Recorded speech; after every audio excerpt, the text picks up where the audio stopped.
हाय सभी को नमस्कार। आज के इस वीडियो में हम रासायनिक अभिक्रियाओं के बारे में पढ़ेंगे, साथ ही रासायनिक समीकरण के बारे में और समीकरण कैसे लिखते हैं उसके बारे में भी आज के इस वीडियो में हम जानेंगे। हम दैनिक जीवन में कई सारे परिवर्तन देखते हैं, जैसे दूध से दही बनता है, लोहे पे जंग लगता है, हम भोजन करते हैं, भोजन का पाचन होता है, बर्फ़ पिघलती है या पानी से बर्फ़ जमती है, लकड़ी कागज़ आदि को हम जलाते हैं। तो ये कई सारे परिवर्तन हैं।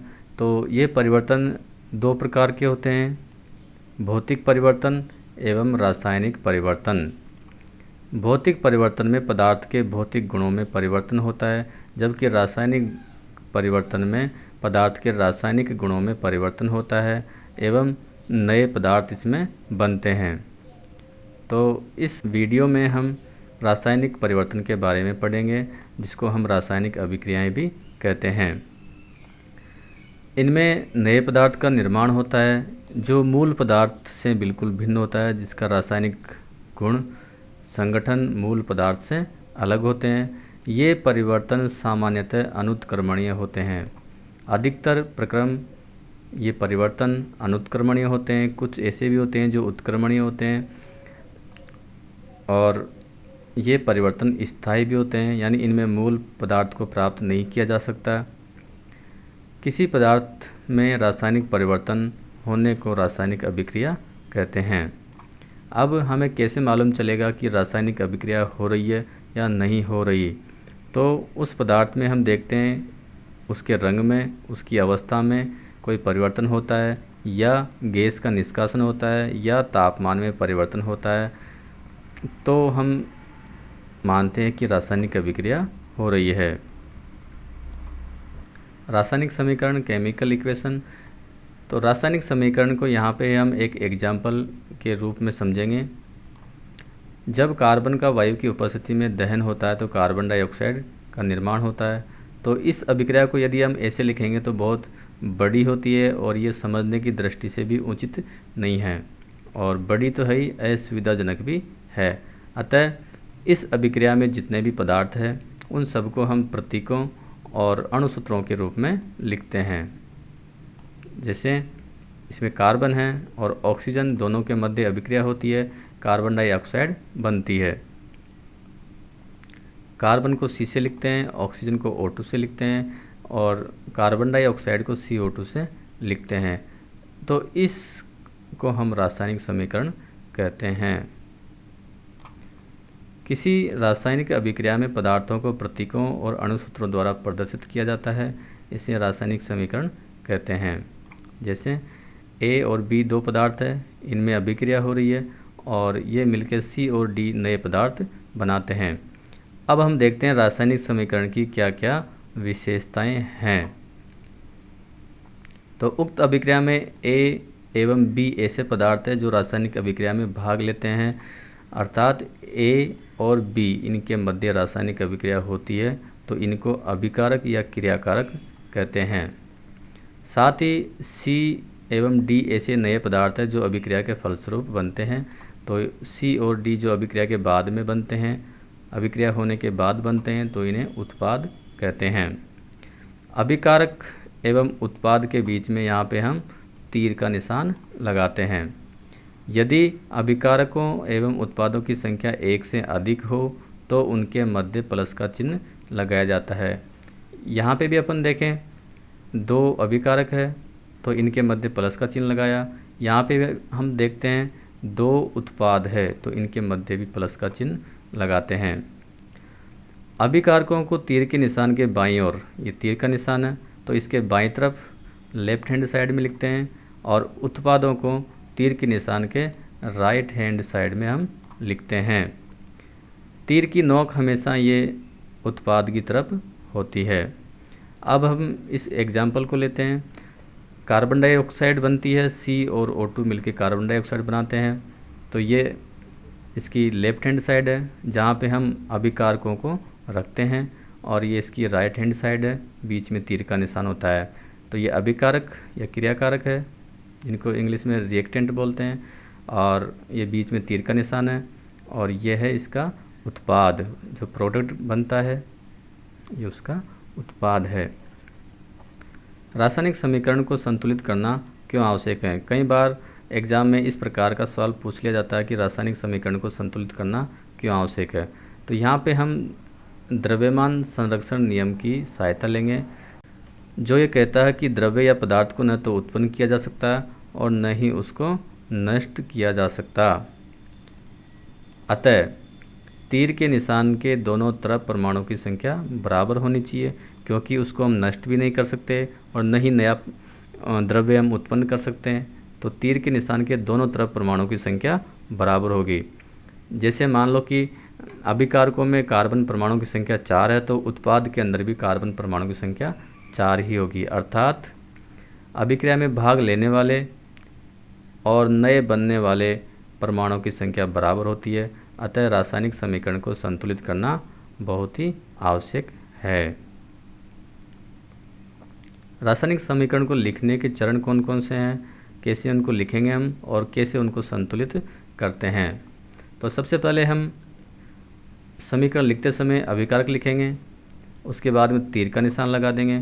जैसे मान लो ये दोनों अभिकारक लिख दिए, फिर तीर का निशान लगा देंगे और उसके बाद में हम लिखेंगे उत्पादों को।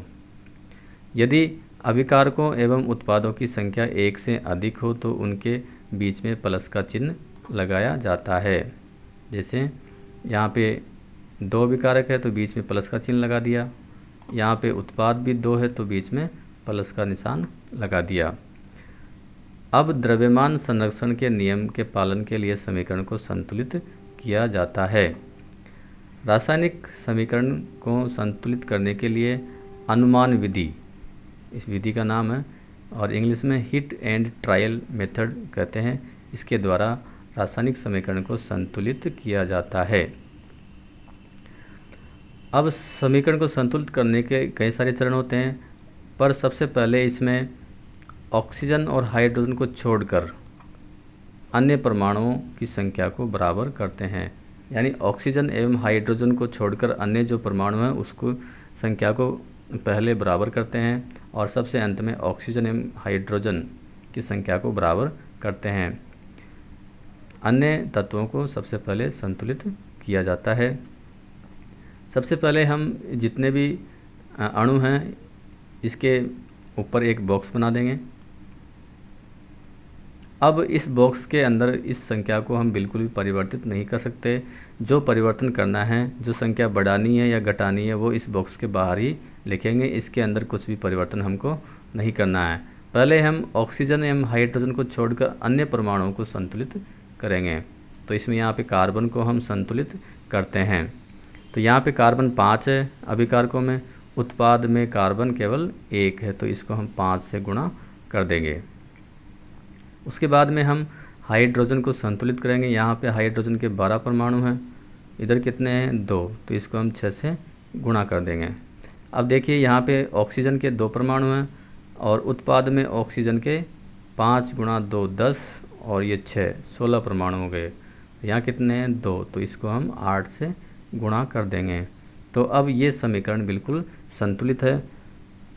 कार्बन, ऑक्सीजन और हाइड्रोजन की संख्या दोनों तरफ बराबर है। अब समीकरण को संतुलित करने के पश्चात जो अभिकारकों और उत्पादों की भौतिक अवस्थाएं हैं, जैसे वो द्रव है, ठोस है या गैस है, तो उनके साथ ही ब्रैकेट में लिख देते हैं। जैसे यहाँ पे ये लिक्विड है, ये गैस है, ये गैस है और ये लिक्विड है, तो इनकी भौतिक अवस्थाओं को इनके साथ में लिख देते हैं।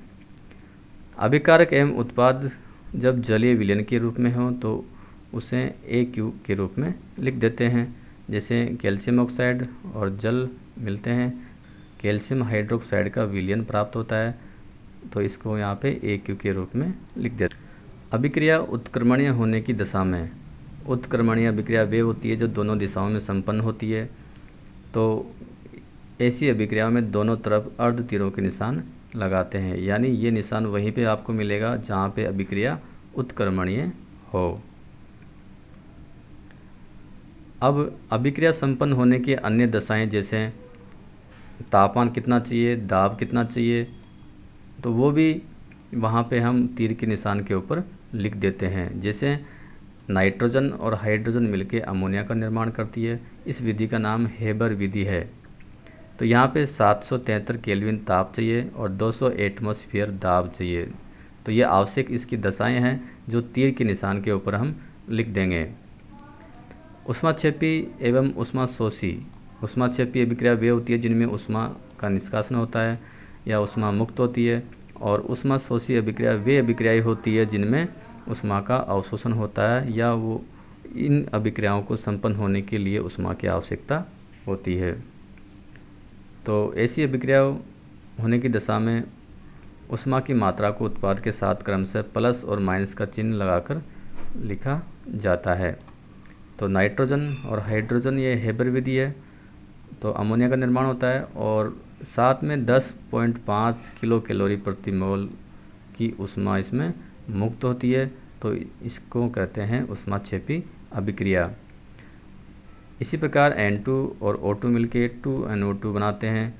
तो इसमें 21.6 किलो कैलोरी प्रति मोल की ऊष्मा अवशोषित होती है, या यूँ कहे कि इस अभिक्रिया को होने के लिए 21.6 किलो कैलोरी प्रति मोल की ऊष्मा की आवश्यकता होती है। यदि इसको ऊष्मा नहीं मिलेगी तो यह अभिक्रिया नहीं होगी। तो ऐसी अभिक्रियाएं ऊष्माशोषी अभिक्रिया कहलाती है।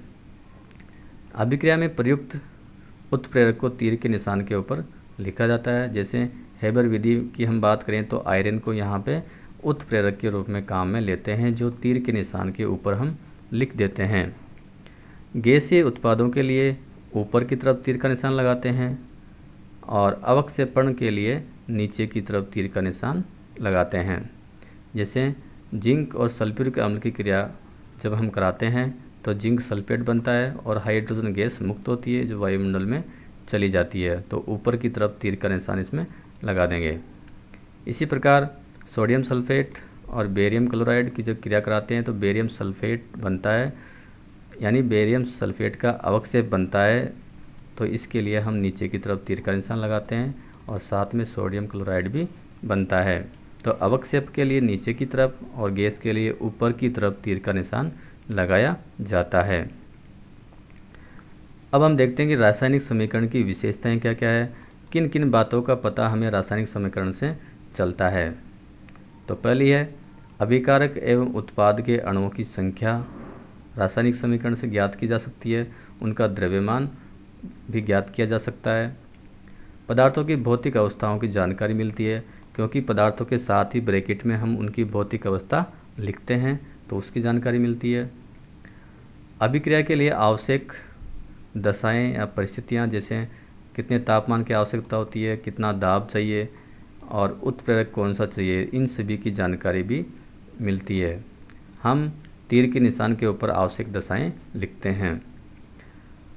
अभिक्रिया के ऊष्माक्षेपी एवं ऊष्माशोषी अभिक्रिया होने की जानकारी भी मिलती है कि अभिक्रिया ऊष्माशोषी है या ऊष्माक्षेपी होती है, क्योंकि समीकरण के साथ में हम प्लस और माइनस का चिन्ह लगा के ऊष्मा की मात्रा को लिखते हैं।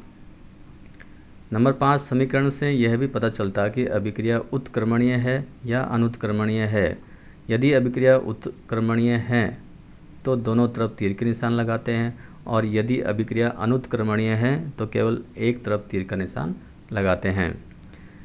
इन सब विशेषताओं के बावजूद कुछ कमियां भी रासायनिक समीकरण में होती है। तो पहली कमी है अभिक्रिया की पूर्णता की जानकारी प्राप्त नहीं होती।